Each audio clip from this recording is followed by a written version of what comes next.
The harsh fluorescent lights of the hospital room seemed unnaturally bright, reflecting off the sterile white walls and the polished chrome of the equipment. But Mark Reyes barely noticed. His entire world had narrowed to the tiny, impossibly perfect bundle swaddled in a blue blanket in his arms. Leo. His son. Born just 6 hours ago after a long, exhausting labor, his first tentative cries had sliced through the tension, replaced now by soft, sleepy breaths. Mark looked over at his wife, Isabel, asleep in the hospital bed. Her usually immaculate blonde hair damp and tousled, her face pale but peaceful in repose. He felt a surge of overwhelming love and protectiveness wash over him, so potent it almost brought tears to his eyes. They had done it. They were parents. 15 hours of holding Isabel's hand, whispering encouragement, timing contractions, witnessing the raw miracle of birth. It had left Mark utterly drained but exhilarated, floating on a cloud of adrenaline and awe. He carefully placed the sleeping Leo into the clear plastic bassinet beside Isabel's bed, tucking the blanket gently around him. He watched them both for a long moment. His wife, his son, the beginning of everything he'd ever wanted.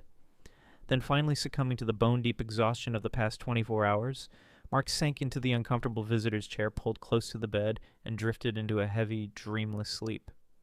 He woke groggily hours later, disoriented by the unfamiliar sounds of hospital PA announcements and the beeping of distant monitors. Sunlight streamed through the window, indicating late morning had arrived. He stretched, his back aching from the awkward angle of the chair, then blinked, trying to clear the sleep fog. Something felt wrong. Too quiet. His gaze snapped to the bassinet beside the bed. Empty. Not just empty, but neat. The receiving blanket Leo had been wrapped in was gone. The little knit cap the nurse had placed on his head wasn't there. Panic, cold and sharp, clawed its way up Mark's throat. He scrambled to his feet, looking wildly at Isabel's bed. Also empty. Except for the standard-issue hospital gown, folded neatly, almost clinically, on the bare mattress where Isabel had been sleeping just hours before. Her overnight bag, the one he'd packed carefully with her favorite toiletries and comfortable clothes, was gone. Her jacket wasn't draped over the chair. "Isabel?" he called out, his voice raspy, louder than intended. He stumbled towards the small ensuite bathroom, heart pounding against his ribs. Empty. Towels folded neatly. No sign of her. He lurched out into the busy corridor, ignoring the stiffness in his back. Nurses bustled past with charts and medication carts. A doctor strode by, deep in conversation on his phone. None of them were Isabel. Mark scanned frantically up and down the hallway. Nothing. He rushed back into the room, grabbing his phone from the small bedside table where he'd left it charging. No missed calls, no text messages, just the same locked screen photo from last month. Him and Isabel at a friend's barbecue, her smiling that dazzling smile, his arm protectively around her expanding belly, both looking ridiculously happy, like a stock photo for impending parenthood. He dialed her number. Straight to voicemail. "Hi, you've reached Isabel. Leave a message and I'll call you back." Her cheerful recorded voice felt like a cruel joke. His stomach twisted violently. This wasn't just confusion anymore. This was real, sickening fear. Maybe she took Leo for a checkup, a hearing test, without waking him, without telling him. It made no sense. He stumbled towards the main nurse's station at the end of the hall, his hospital socks sliding precariously on the polished linoleum floor. The charge nurse, a kind-faced woman with tired eyes who had checked on them during the night, looked up as he approached, her brow furrowing slightly at his disheveled appearance and obvious distress. "Mr. Reyes? Is everything all right?" "My wife," Mark stammered, his voice hoarse. "Isabel Moreau? Room 314. And my son, Leo. I just woke up. They're gone. Is she... Did she take him for tests?" The nurse's expression shifted from a concern to professional neutrality. She tapped a few keys on her computer terminal, scanning the screen. "Moreau, Reyes, room 314. She frowned slightly.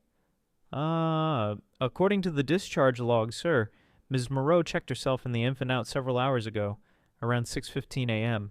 Mark stared at her dumbfounded. "Checked out? But I was right there, sleeping. She didn't say anything. We didn't talk about leaving yet." The nurse offered a tight, professional smile. "The records indicate she signed the discharge papers herself, sir.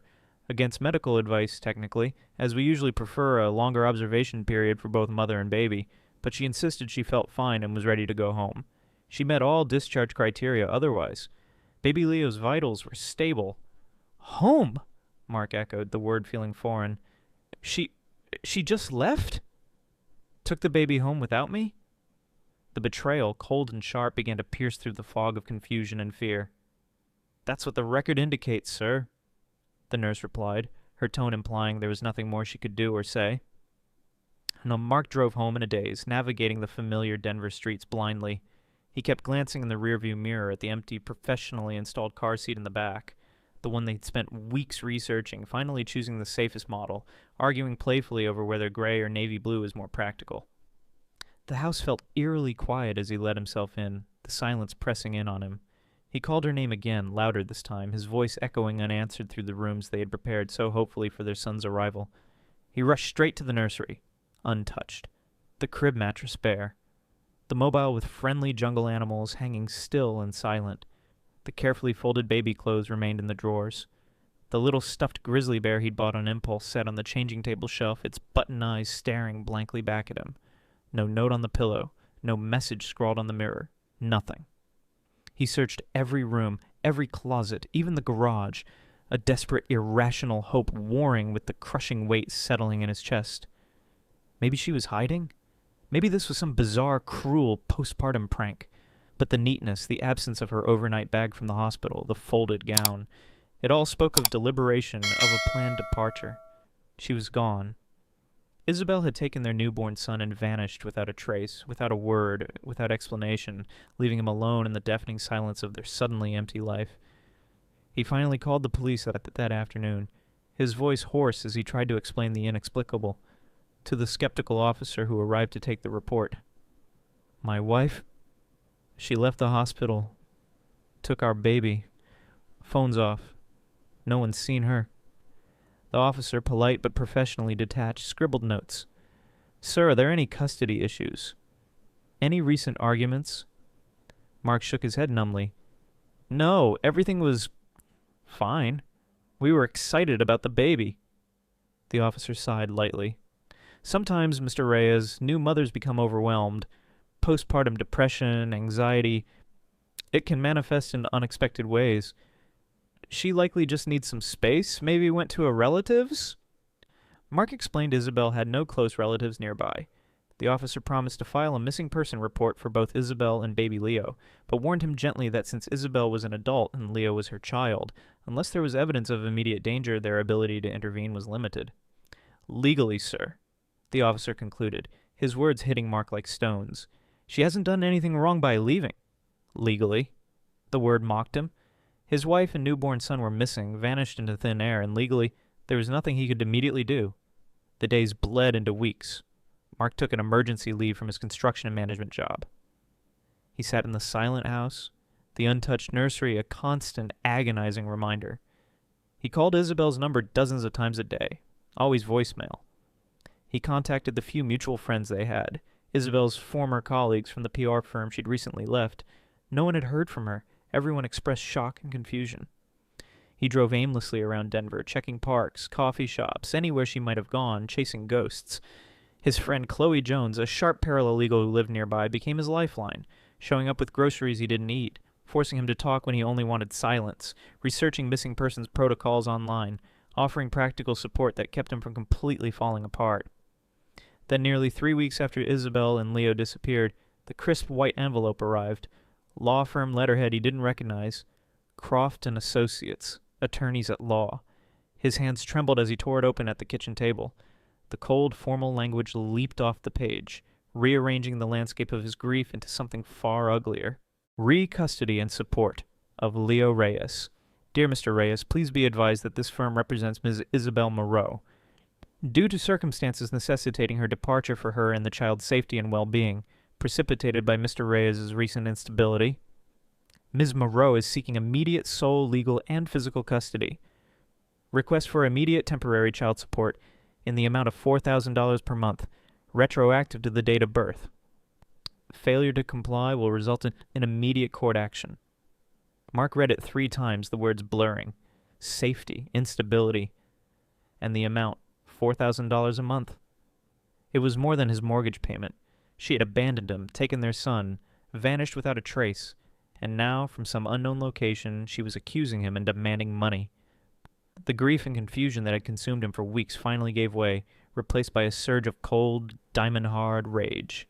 This wasn't a mother overwhelmed. This wasn't postpartum distress. This was something calculated, something deliberate, something utterly ruthless. He immediately called Chloe. Chloe connected him with Mr. David Chen, a semi-retired corporate investigator she knew through her legal work, renowned for his sharp mind and discreet methods.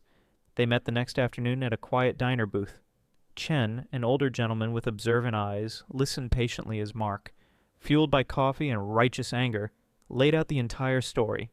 The birth, the vanishing, the police report, the lawyer's letter. Chen examined the letter from Jessica Croft, the lawyer's name. "Standard opening salvo," he murmured. "Aggressive, designed to put you on the defensive. Baseless accusations are common." He looked at Mark.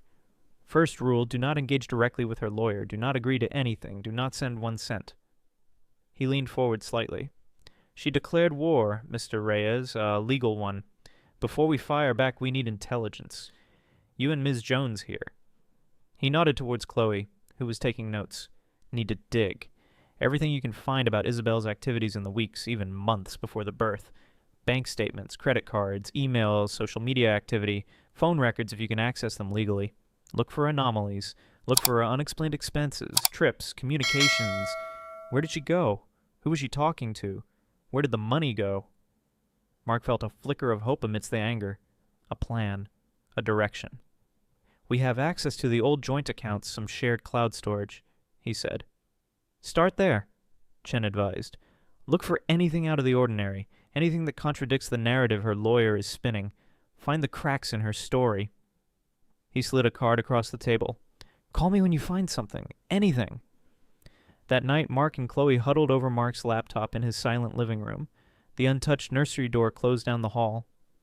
They pulled up bank statements, credit card bills, old email archives. The hunt for the truth behind the empty crib had begun. The initial search was frustrating, yielding little more than the mundane detritus of everyday life, mixed with standard baby preparations. Joint bank accounts showed regular bills paid, grocery shopping, maternity clothes purchases.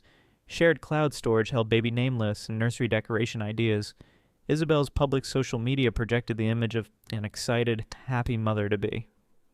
Mark felt despair begin to creep back in. Was he wrong? Was this truly just a case of postpartum overwhelm, as the police officer suggested? "Don't stop!" Chloe urged, her paralegal instinct sharp. "People planning something big often hide things in plain sight or get careless with details. Keep looking for anything out of place, no matter how small." Mr. Chen echoed this sentiment during brief check-in calls, reminding Mark that uncovering calculated deception required patience and meticulous attention to anomalies. So they persisted, poring over statements line by line, cross-referencing dates, times, locations. Slowly, inconsistencies began to emerge. A pattern of small, frequent cash withdrawals from ATMs located in Cherry Creek North, a neighborhood far from their home or Isabel's known haunts. Why always cash? Why that area? Then a single charge from a boutique hotel across town, just one night, midweek, about 2 months before Leo's birth. Mark vaguely recalled Isabel mentioning needing to stay late for a PR event planning session, but this hotel seemed an odd choice, and the charge is substantial for just a new research. Vague email fragments recovered from trash folders mentioned Isabel needing to finalize the new setup and secure arrangements before the baby arrived. Innocuous, perhaps, but strange in retrospect. They documented everything, but it felt thin, circumstantial. Mark's frustration mounted. Weeks were passing, and he still had no idea where his son was. The first major breakthrough came unexpectedly. While sorting through Isabel's disorganized digital files in their shared cloud account, labeled vaguely old work docs, Chloe stumbled upon a subfolder named Baby Forms Drafts. Inside, amongst immunization and schedules and pediatrician recommendations, was an early, incomplete draft version of Leo's birth certificate application. Listed as the mother's primary mailing address wasn't their Denver home, but a P.O. box in Scottsdale, Arizona. Adrenaline surged through Mark. Arizona? They had no ties there. Why would Isabel list an out-of-state P.O. box on a draft form, even when she didn't ultimately file that way? It was the first concrete piece of evidence suggesting not just flight, but premeditated planned concealment. Armed with this proof of intent, they looked at the other anomalies with fresh eyes. Why Cherry Creek North? Chloe ran targeted searches, public records, social media geotags, professional directories, focusing on that specific apartment complex where the ATM withdrawals occurred. She found him. Ryan Sterling, a moderately successful freelance photographer whose address matched the building.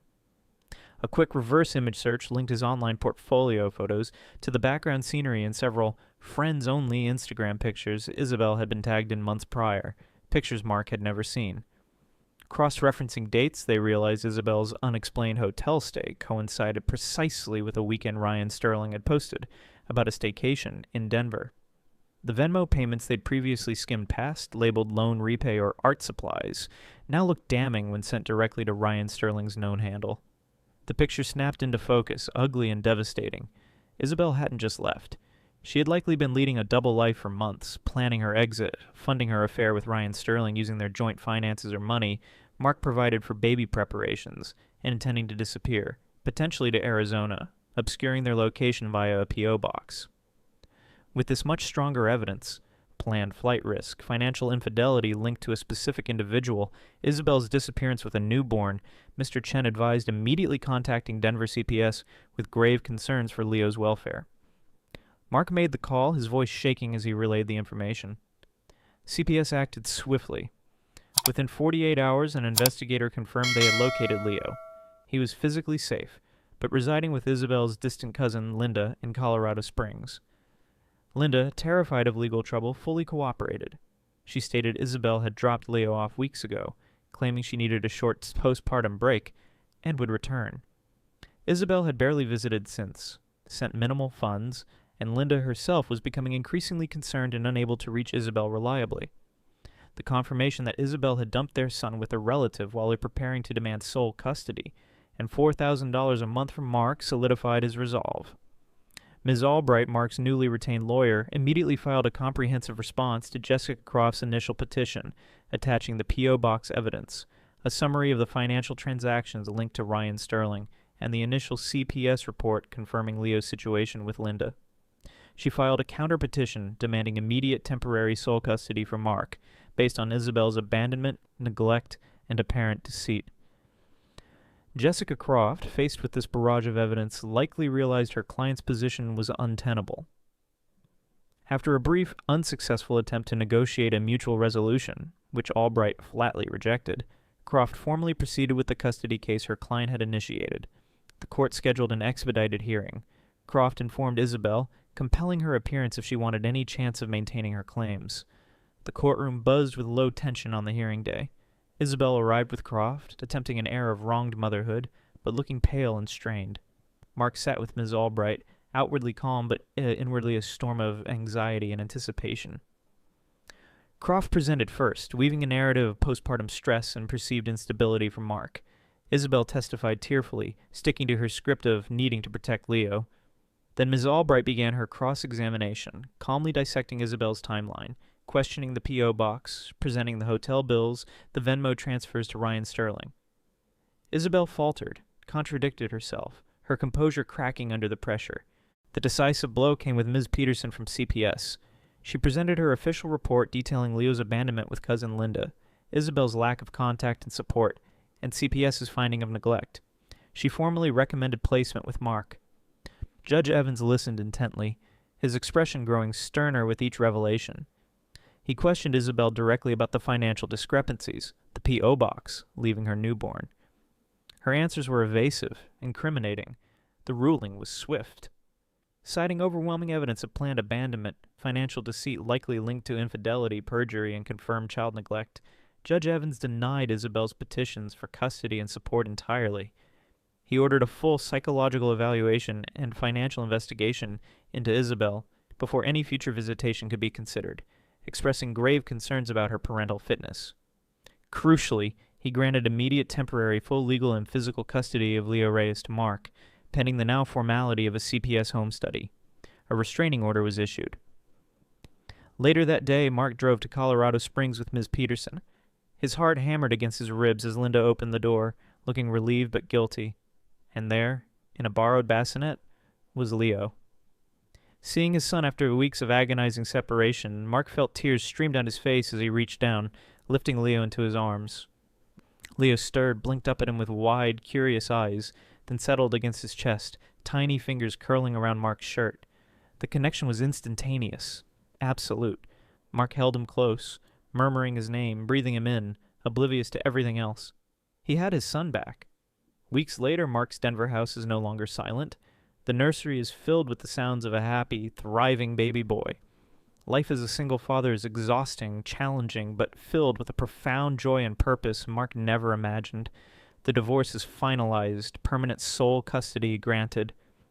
Isabel, facing potential legal repercussions and her own messy fallout, is a distant, irrelevant figure.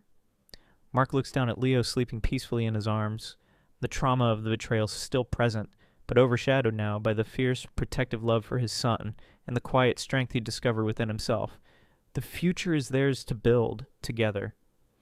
This story reveals the devastating impact of betrayal when vulnerability is highest, but also the power of seeking truth and fighting for paternal rights.